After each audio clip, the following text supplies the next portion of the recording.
말씀은 하나님 없는 것처럼 사는 사람들에 대해서 이야기하고 있는 그런 장면입니다. 여러분, 우리 4장 11절부터 17절까지 어제 보았을 때 그 11절부터 12절까지는 다른 사람이 아니고 하나님의 자리에 자기를 둔 사람에 대해서 이야기를 했습니다. 자기를 하나님의 자리에 두어서 형제 자매들을 판단하는 사람들이 있다는 것이죠. 그래서 말로 사람들을 힘들게 하고 어렵게 하고 죽이는 재판관의 역할을 본인이 율법을 행하는 자, 사랑을 행하는 자가 되어야 함에도 불구하고 그렇게 행하는 사람들에 대해서 그렇게 야고보 주의 형제 야고보가 권면을 했습니다. 또 13절부터 17절까지는 자기의 인생의 계획 가운데서 하나님이 없는 것처럼 그렇게 계획을 세우고 행동하는 사람들에 대해서 말씀을 하셨어요. 죄송합니다. 오늘 말씀은 하나님 또 다시 그렇게 하나님 없는 것처럼 그렇게 경제 생활을 하고 있는 사람들에 대해서 말씀하고 있습니다. 여러분, 많은 이 야고보서의 말씀들 가운데서 대상을 이 지칭을 많이 합니다. 그 대상을 일관되게 야고보서는 계속해서 형제들아라고 얘기하고 있거든요.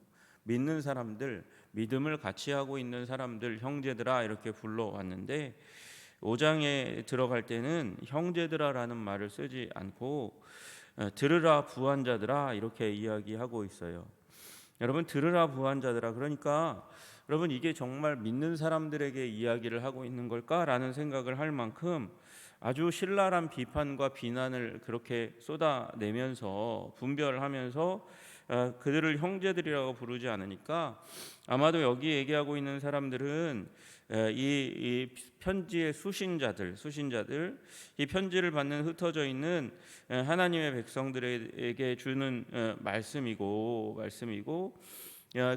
그들을 핍박하는 사람들, 그들에게 제때에 제 월급을 주는 사람들이 아닌 사람들, 이 사람들에게 쓰고 있는 것이 아닌가 이렇게 생각할 수 있습니다.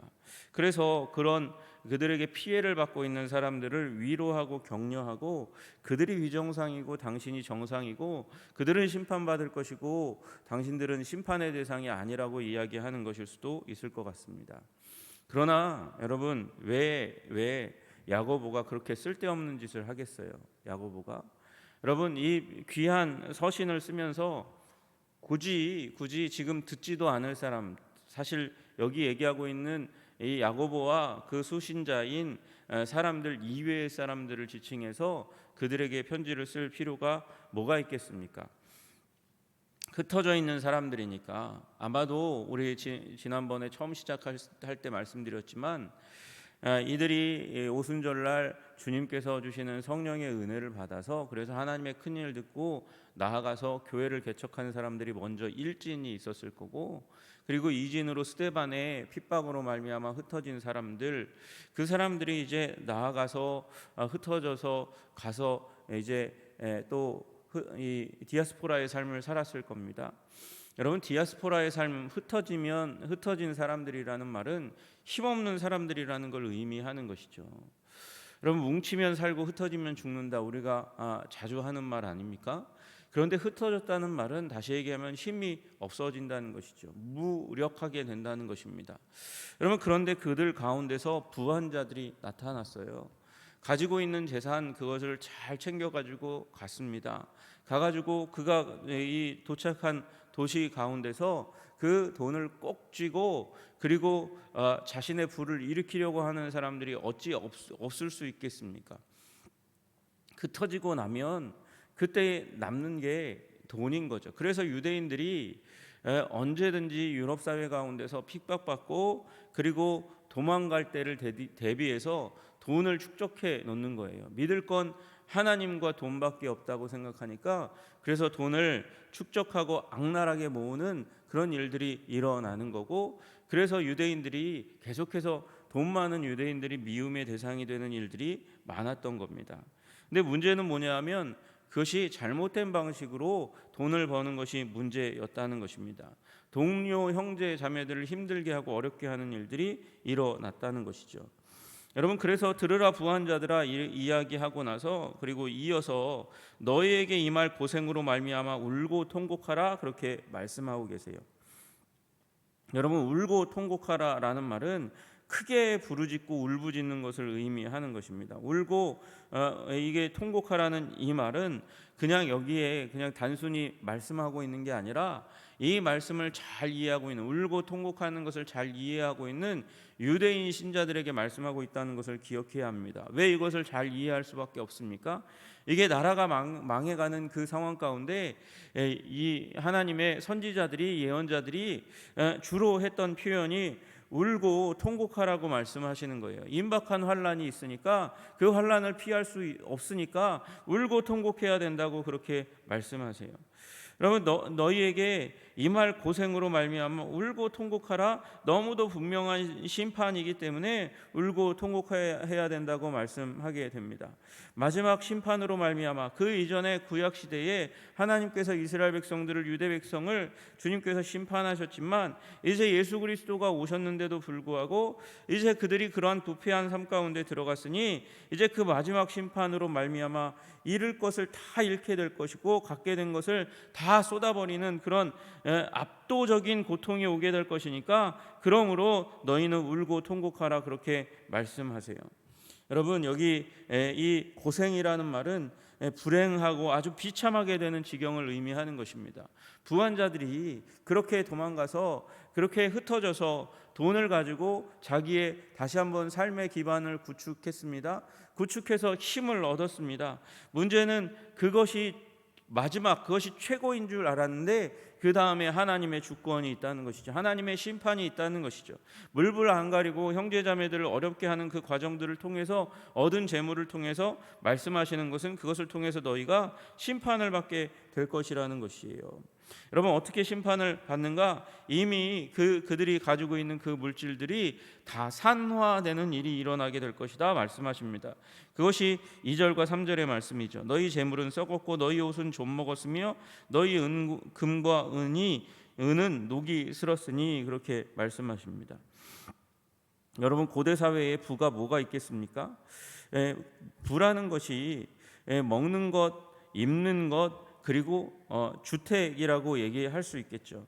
근데 고대 사회 가운데서는 뭐가 이 부의 상징이었냐 하면 귀금속이 부의 상징이었어요. 첫째로, 돈이 있으면 목에, 귀에, 손에 주렁주렁 뭘 달게 될 수밖에 없죠. 그래서 그것이 부의 상징이었습니다.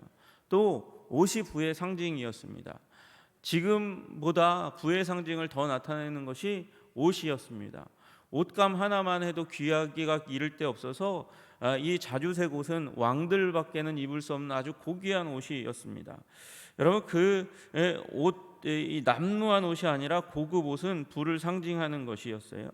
그리고 또 하나, 부를 상징하는 것이 하나가 뭐냐면 음식입니다. 서민들의 음식은 생존을 위한 음식이지만 부한자들의 음식은 미각을 돋우기 위해서 그래서 먹는 것이고 그 음식을 먹다가 먹는 것이 큰 즐거움이잖아요. 그래서 로마 이 귀족들은 먹다가 먹는 즐거움을 계속해서 유지하기 위해서 토하고 또 먹고 토하고 먹는 일이 있었습니다. 여러분, 그런데 그 가운데 지금 오늘 말씀에서 두 가지 요소를 얘기하는 거죠. 너희 재물은 썩었고, 여러분, 여기 너희 재물은 풍성한 것, 충만한 것을 의미해요. 그래서 반드시 음식은 아닐지라도 너희가 가지고 있는 모든 재물에 대해서 이야기하고 있어요. 그게 어떻게 된다고요? 썩는다고 말씀하세요. 너희 옷은 좀 먹었으며 이 벌레가 먹어서 그 귀한 비싼 옷이 결국은 이 사그라들 것이라고 말씀하시는 것이죠. 너희 금과 은은 녹슬었으니, 여기에 문제가 있어요. 사도 야고보가 금과 금이 없어서 그랬는지 몰라도 너무 잘못 알고 있는 것 같아요. 금과 은이 녹이 쓴다니요. 녹아 안 쓸어요, 금과 은은. 그래서 은과 금을 변하지 않는 그 금속을 사람들이 목숨 걸고 차지하려고 하는 것 아니겠습니까?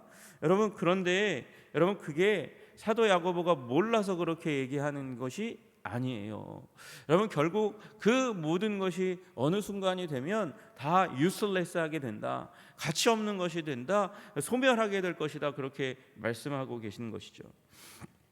여러분, 녹이 쓴다는 것은 무엇입니까? 녹이 쓴다는 건 그 금속, 우리 철로 얘기하면 그 겉이 불그스름하게 변화되는 것이죠. 아유, 그게 뭐가 문제예요? 요새 이 녹 제거제 너무 많잖아요. 그래서 녹으로 제거하면 깨끗하게 되는데 그게 뭐가 문제가 되겠습니까? 여러분, 우리가 얇은 금속을 보면 잘 알잖아요. 그게 산화잖아요. 이 산소와의 접촉에 의해서 불그스름한 것이 생겨납니다. 그리고 그 녹이 계속해서 생겨나면 그 철이 사가 없어지게 되는 일이 일어나는 거예요. 그래서 녹은 무서운 겁니다. 여러분, 녹은 산화의 증거예요. 산소로 말미암아서 변질되는 것의 증거입니다. 여러분, 그 산화의 가장 극단적인 형태가 뭔지 아세요? 산화의 가장 극단적인 형태가 불타는 것이에요.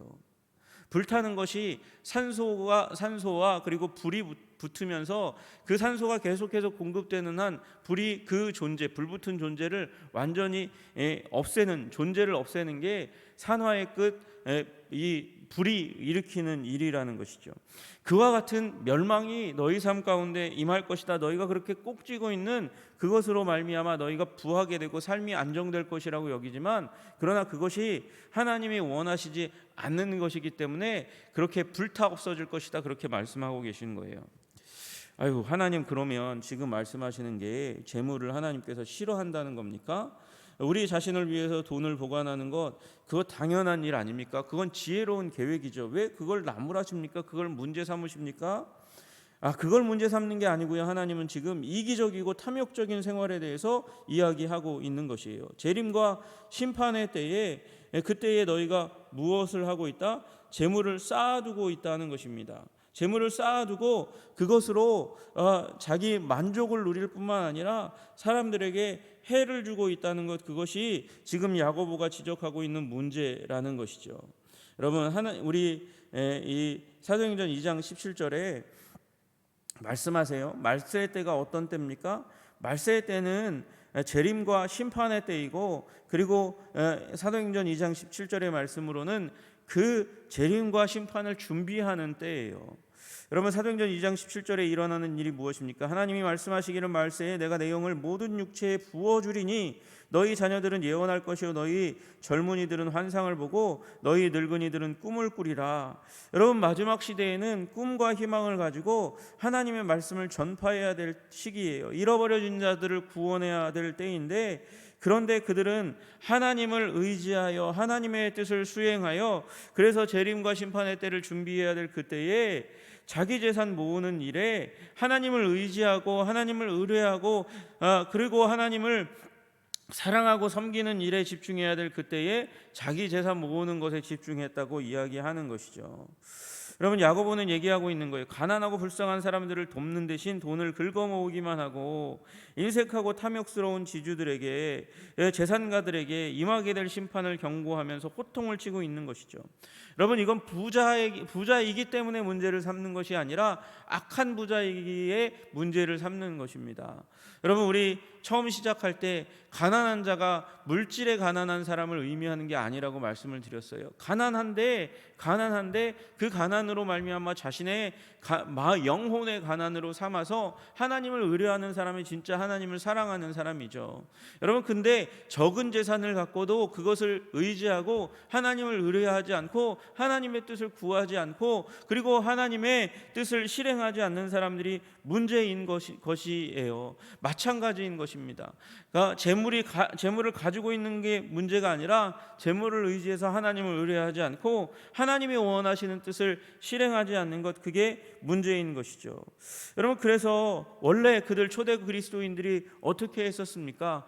이 예루살렘에 있을 때 자기의 가진 것을 서로 나누는 것을 기뻐했어요. 없는 사람들, 가난한 사람들에게 자기의 재산을 나누어 주고 그들이 그 재산으로 말미암아 만족을 얻게 되고 그리고 삶의 어려운 지경 가운데 힘을 얻고 능력을 얻고, 그래서 교회에 오면 굶어 죽는 사람이 없다, 쓰러지고 가난하게 되는 사람들이 없다, 나중에 되면 환란이 일어나면, 문제가 일어나면, 경제적인 기근이 일어나면 그 어떤 사람이라도 교회에 가면 힘을 얻을 수 있다, 도움을 얻을 수 있다, 이 평판이 얻어져서 교회로 갔는데, 지금 교회가 변질돼서 무슨 일이 일어납니까? 교회에 갔더니 부환자들이 대접을 받고 부환자들이 상석에 앉을 뿐만 아니라 부환자들이 그 가난한 자들, 동료들, 믿는 사람들을 어렵게 하고 고난에 처하게 만드는 일들이 일어나더라는 것이죠. 그것을 주님께서 지금 야고보를 통해서 말씀하고 계신 거예요. 그런 삶으로부터 나오라고 말씀하시는 거죠. 그들이 어떻게 그렇게 행동했나 보니까, 보라, 너희 밭에서 추수한 품꾼에게 주지 아니한 삭시 소리 지르며 그 추수한 자의 우는 소리가 만군의 주의 귀에 들렸느니라. 여러분, 그 부자들이 어떻게 했냐면 제때에 월급 일당을 주지 않았다는 거예요.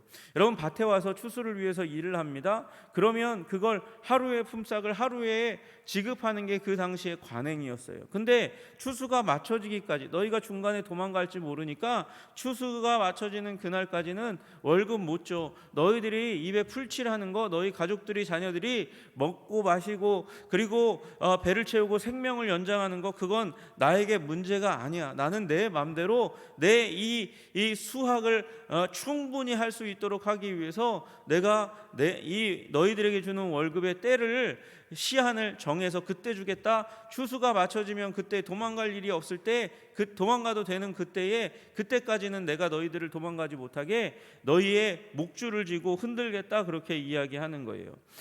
여러분, 그 일로 말미암아서 급여를, 일당을 그날 계산하지 않음으로 말미암아서 그들이 몸이 아픈데도 불구하고 일터에 몸을 질질 끌고 나오다가 고생해서 쓰러지는 일이, 건강이 더 상하는 일이 일어나고, 여러분, 어른들은 그래도 며칠을 살아갈 수 있지만 아이들은 기근 가운데서 쓰러지고 엎어지고 병을 얻는 일들이, 성장을 제대로 못하는 일들이 일어난다는 거죠.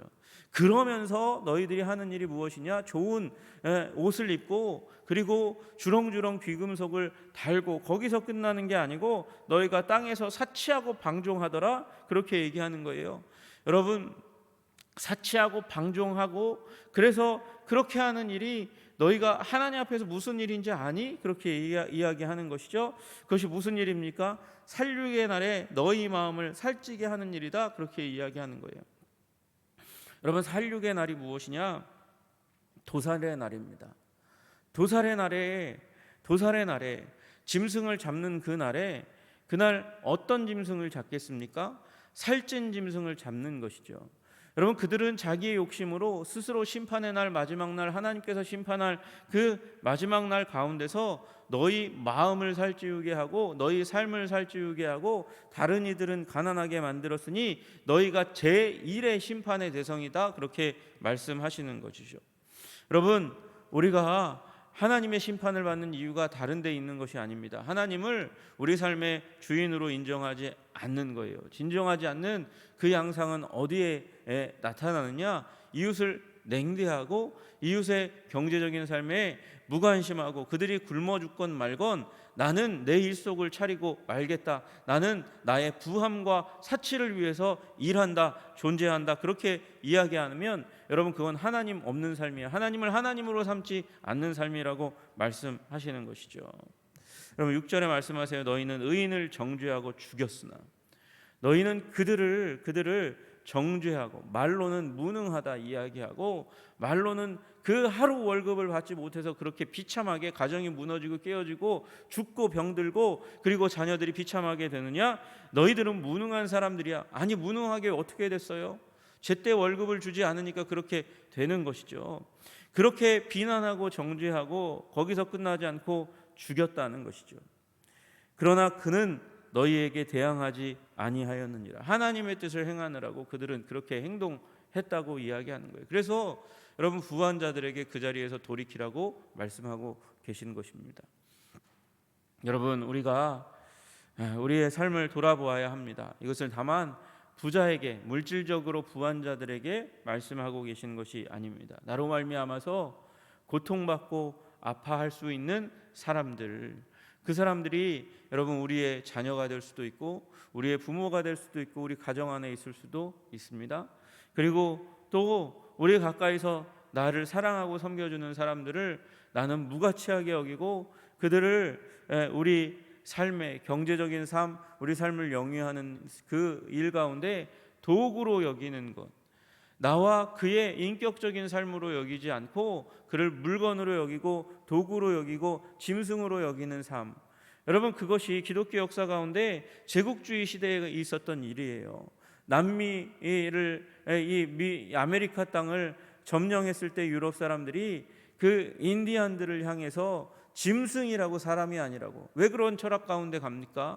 그들을 마음껏 부려먹고 착취하기 위해서. 우리와 같은 똑같은 눈과 귀를 얼굴을 하고 있는데 조금 다르니까 그들은 가축과 다를 바가 없는 존재들이라고. 노예의 역사가 유럽에 계속했고, 그리고 남미에 가서는 그들을 짐승으로 여기고, 그리고 아시아에 넘어와서 아시아 사람들을 끌고 가 노동의 가축의 그런 도구로 인권을 유리하는 그런 일들이 기독교 역사 가운데 있었어요. 여러분, 기독교 역사 가운데 있었다는 얘기는 기독교를 이용해서 자기의 일속을 차리는 사람들이 너무나 많았다는 것입니다. 여러분, 우리 생각해 봐야 합니다. 생각해 봐야 될 문제입니다. 나는 과연 하나님 앞에서 사람들을 도구로 여기고 있지는 않은가? 그들을 내 삶을 위한 부속품으로 여기고 있지 않은가? 여러분, 그런 사람들은 아무리 큰 부와 능력을 이 땅 가운데 가지고 있다 할지라도 하나님의 제1 심판의 대상, 사륙의 날 가운데 제일 먼저 잡아 심판해야 될 대상이라고 말씀하시는 것입니다. 그것은 하나님을 왕으로 삼고 있지 않다는 것이죠. 여러분, 우리가 어떠한 경제적인 위치에 있는가가 중요한 것이 아니라 우리 삶 가운데 정말 사람들을 도구로 삼지 않고 그들을 하나님의 형상, 하나님의 형제 자매요, 섬겨야 될, 사랑해야 될 대상으로 삼으며 살아갈 수 있는 우리들이 다 될 수 있도록 주님 도와주시옵소서. 오늘도 주의 뜻을 준행하는 자들이 되게 하여 주시옵소서. 그렇게 기도하는 여러분과 제가 되기를 주님의 이름으로 축복합니다. 기도하겠습니다. 존귀와 영광과 찬양을 받으시기에 합당하신 주님, 오늘도 우리가 우리의 삶 가운데 사람들을 삶의 도구로, 심지어 하나님을 내 삶을 부하게 만들고 기도의 응답을 얻게 하는 삶의 공경과 문제를, 위기를 극복하는 그저 도움을 주는 도구로만 여기며 살아가는 삶을 살아가고 있는지 하나님 돌아보게 하여 주시옵소서. 하나님, 우리는 이 땅 가운데 그 어떠한 존재든지 도구로 삼는 사람이 아니라 섬김의 대상으로 삼는 사람들입니다. 하나님을 섬기고 이웃을 섬기는 자들이 되게 하여 주시옵소서. 연약하고 힘없는 자들을 이용하는 자가 아니라 섬기는 자가 됨으로 말미암아 사랑하고 섬기는 주님을 닮아가는 자들이 다 될 수 있도록 주님 도와주시고 인도하여 주시옵소서. 우리를 그렇게 붙들어 주시기를 간절히 소원하며 예수님 이름 받들어 기도드리옵나이다. 아멘.